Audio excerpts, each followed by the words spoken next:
you just didn't get much sleep. You boys, you ought to have the most energy out of everybody. The youngest are the most tired. Just wait, boys. It gets worse. Just not just physically tired, but just with life. Does anybody ever feel run down? And be honest. Do you ever feel run down, lonely, isolated, like nobody notices that you're even struggling? You're just tired. Yeah. You don't have to raise your hand. I see a lot of nods. Okay, here's what I want everybody to do, because I feel you. I'm with you. Today we're going to talk about it, and we're going to get a lot of comfort from David. But right now, here's what I want you to do. I want you to stand up and do something refreshing. I want you to turn and talk to your neighbors and just say hello and tell them that you're happy to see them here. Go ahead. Stand up. Be obnoxious. I don't care.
Okay. I hate to break up the fun. I did, and I like it. I like it a lot.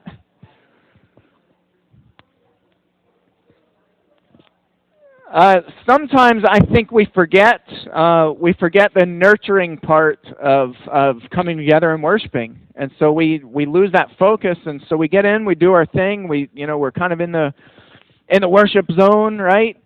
And it puts our blinders on, and we just forget that, man, we're not alone in our struggles, and we're not alone in feeling empty and isolated and tired. And I think sometimes it's just so easy to forget that. Our theme this year is Psalm chapter 16 and verse 11. You make known to me the path of life. In your presence there is fullness of joy. At your right hand are pleasures forevermore. We've been walking through the Bible, and today I have the daunting task of trying to condense all of the Psalms into one sermon. It's been very challenging to condense each of the books into one sermon. It's especially hard to condense all of the Psalms into one sermon. So here's what I've done. It may or may not be the right answer. I don't know. But I tried to wrap up and find a psalm that catches a bunch of the other psalms and the spirit of those psalms all in one psalm. So I found the best, to my ability, I found the psalm that I think fits that, and that's Psalm 25, which DP read for us this morning. So let's jump right in. First, I'll start by saying you get all kinds of psalms. I just printed some off for somebody this morning of imprecatory psalms. And people are like, well, what's imprecatory?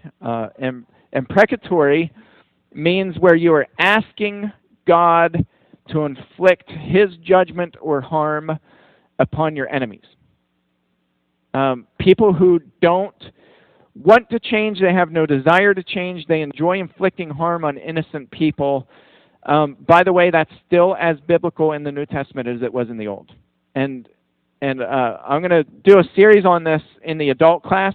So if there's any interest and you do not come currently to the adult class and you want to hear this, please come, because I'm going to have fun with it. I said I wouldn't talk about what I'm going to talk about, but I'm going to put a plug in right now. I'm going to change that. I'm going to talk about this notion of forgiveness being for us and not for the other person. That is not only wrong, it's unbiblical. And here's where you find healing. When somebody has been inflicting harm on you, and they have no intention of stopping, and in fact they enjoy inflicting harm on you. And you can see you can always tell when somebody's deriving pleasure from inflicting harm on people.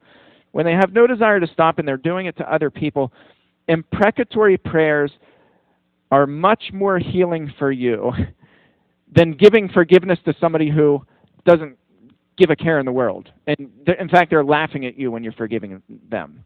Imprecatory prayers that's what brings you satisfaction, because for a moment, you can ask for this vindictive thing to happen to that person, and you know that it's out of your control. Like, we're not allowed to be vindictive, and I thank God. We're not allowed to give revenge because that would just get really ugly, right? But God will carry out and mete out his justice on behalf of those who are being inflicted.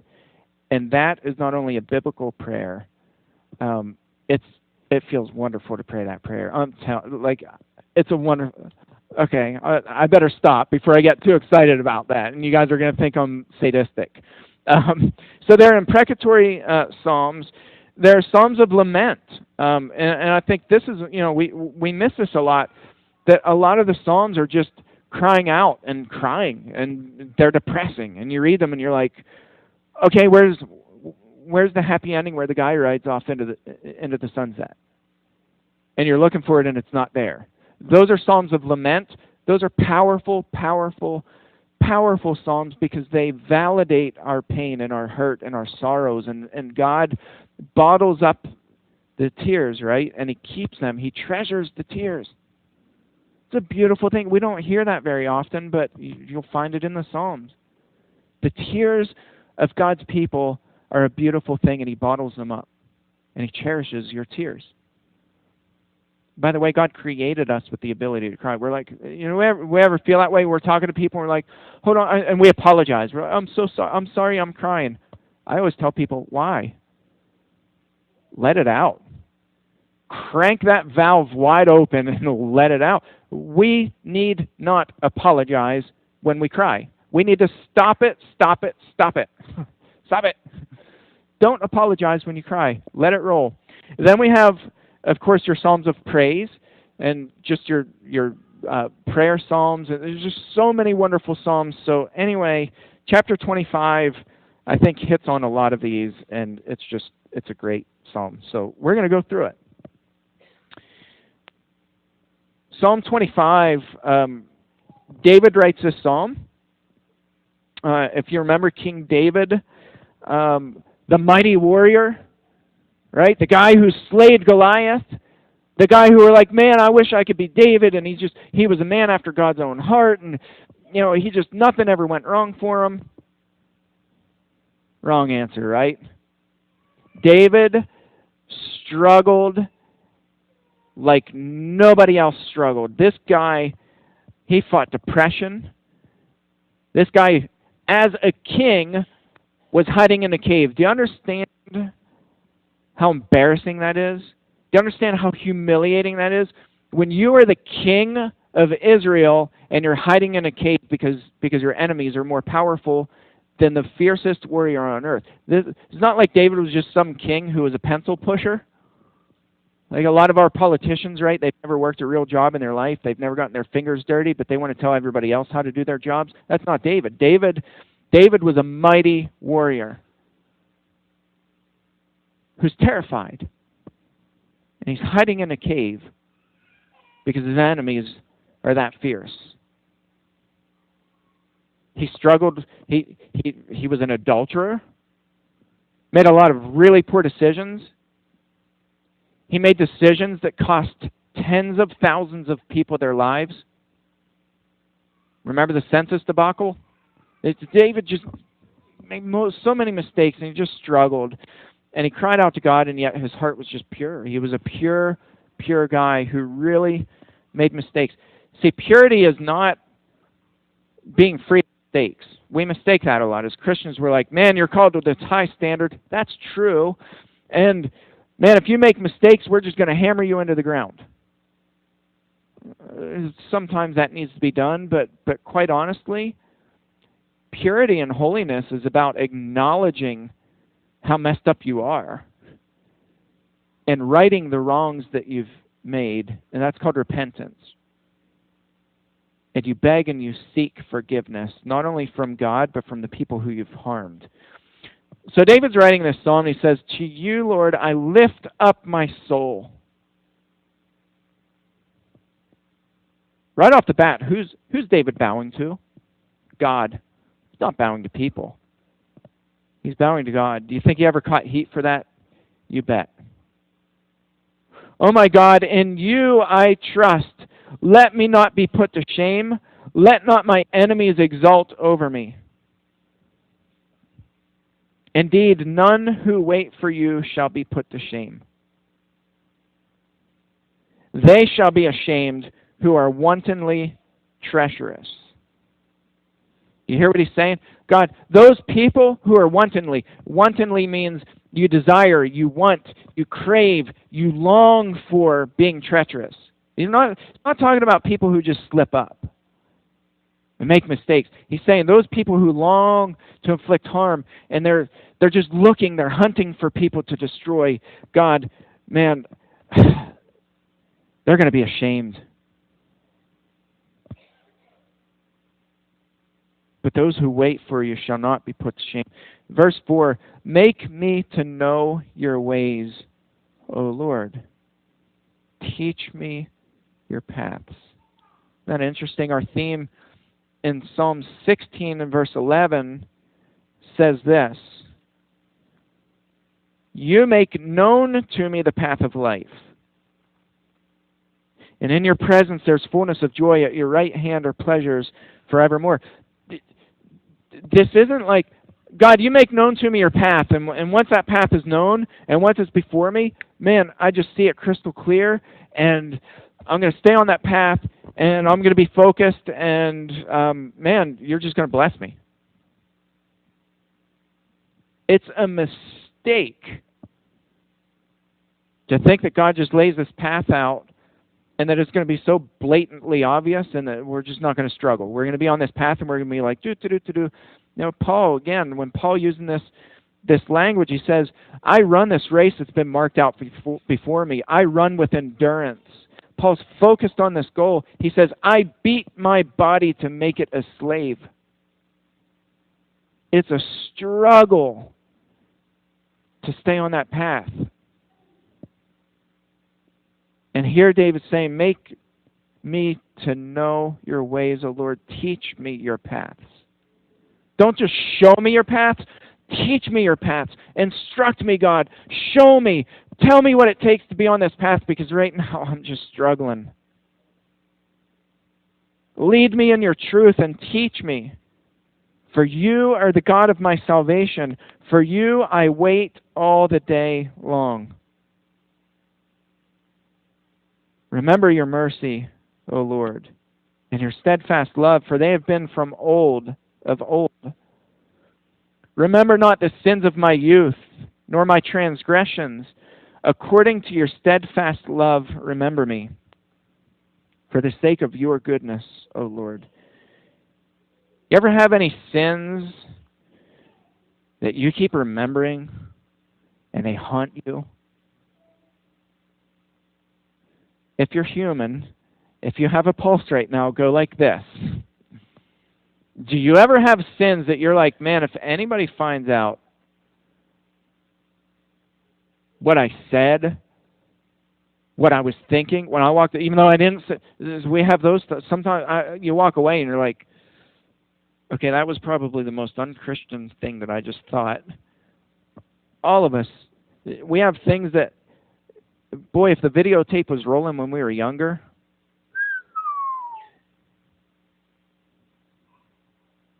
David comes back and he says, God, just in light of your steadfast love, I'm begging you for mercy. Please don't remember my sins of the past. Good and upright is the Lord, therefore he instructs sinners in the way. He leads the humble in what is right and teaches the humble his way. All the paths of the Lord are steadfast love and faithfulness for those who keep his covenant and his testimonies. For your name's sake, O Lord, pardon my guilt, for it is great. Who is the man who fears the Lord? Him will he instruct in the way that he should choose. His soul shall abide in well-being, and his offspring shall inherit the land. Do you hear what David's saying? God, it's those who fear you. It's those who fall down. It's those who are humble. It's those who submit. It's those who ask for forgiveness. He's not saying, God, for those who just have a positive attitude, and they're on fire for you, and they're just like these awesome rock star Christians, like, bless them and shower more blessings. That's not what he's saying. God, for those who are humble, who are brought low, who struggle, who are in this writhing wrestle match with you, and they're seeking your paths. They're seeking your steadfast love, and they're seeking your faithfulness, and they're searching and searching and searching. Do you ever feel like days where you're just like, God, where are you? And some of you may, some of you may not. I know I do. There are days when I'm just like David. I sit and I wait for God, and I'm like, God, where are you? I know we cliche people all the time. We're like, oh, God is all around us. Okay, I know that. I know he's all around, but God, where are you? Where are your mercies? Where's your help? Where's your peace? Where's this joy that you're talking about? God, teach me your paths. That's why David's not like, show me your paths. No, teach me your paths. Teach me how to be righteous. Teach me how to be patient. Teach me how to be kind. Teach me how to extend mercy when you extend mercy to me. Teach me, God, teach me your paths because I'm desperate. Verse 14, the friendship of the Lord is for those who fear him, and he makes known to them his covenant. My eyes are ever toward the Lord, for he will pluck my feet out of the net. Turn to me and be gracious to me, for I am lonely and afflicted. Wow. Does that resonate? David, mighty warrior of God, is lonely and afflicted? You bet. Do you think there were ever days David just wanted to cash it all in? It was like, God, I love you with all my heart, but I'm done. I'll bet David had many days like that. But you know what he did? Patiently waited for the Lord. David spent years in hiding. It's not like for a week of his life he was hiding in caves. David spent years of his life lonely, depressed. His own people turned on him. His children turned on him. His servants turned on him. David had a very small group of faithful followers that were with him. I'm lonely. My eyes are forever toward the Lord, for he's going to pluck me out of the net. Turn to me, be gracious to me, for I'm lonely and afflicted. The troubles of my heart are enlarged. Bring me out of my distresses. Consider my affliction and my trouble, and forgive all my sins. That's humility. A lot of times I feel like we're shouting at God. We're like, God, show up, because you said you would. You know, David's coming from a place of, God, I need you. I'm desperate for you. I'm a sinner. I'm desperate for forgiveness. I'm desperate for your grace. I'm desperate for your mercy. I'm desperate for you to teach me your paths. Teach me to do what's right, because right now I'm struggling. Consider how many are my foes, and with what violent hatred they hate me. O guard my soul and deliver me. Let me not be put to shame, for I take refuge in you. This is an interesting verse, isn't it, in light of Job last week? My integrity and uprightness preserve me, for I wait for you. Job wasn't the only person who was a man of integrity. David, in this moment, he says, man, it's my integrity, it's my uprightness. That's what preserves me. I'm going to do what's right no matter what. God, I'm going to wait on you. Redeem Israel, O God, out of all his troubles. I'm going to leave you with this. Man, the Psalms are so powerful. Pray them. Make this a practice. Make this an exercise. A lot of times we're like, I don't know what to pray for.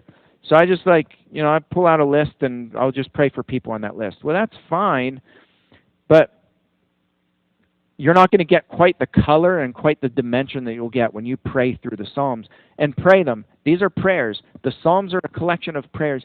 Pray through the Psalms. There are days when you're going to be praying angry prayers. There are days when you're going to be praying desperate prayers. There are days when you're going to be praying praise prayers. I love the Psalms because it just hits on all of our cylinders, and I think we're so afraid to do that we kind of tiptoe around these issues, and the Psalms don't. David is raw, he's real, and the other psalmists, they're just so raw and they're so real. And if you pray one psalm per day, I promise you your prayer life is going to change for the better. Put that into practice and pray with other people. Grab somebody else from the congregation and just say, oh, look, I'm going to pray through the Psalms with you. And every day pray the same psalm. Today we're going to pray Psalm 1 together. Tomorrow we're going to pray Psalm 2 together. Text each other. Say, how's this psalm gripping your heart today? Pray together. With your families together. Pray through the Psalms together as a family. Open up your Bible, and most of the Psalms, with the exception of Psalm 119, that'll take you a while to get through. The other Psalms are quick. It'll take you a minute, 2 minutes, 5 minutes at the most to read them. Just pray through them as a family. I want to encourage you to do that. If anybody here today is just struggling and needs the prayers of the congregation, if anybody's not yet taken that step to put Christ on in baptism, don't wait any longer. You can come forward as we stand and sing, and our shepherds will be in the back if you want to go back and speak with them. I encourage you to do that as we stand and sing. Let's sing together.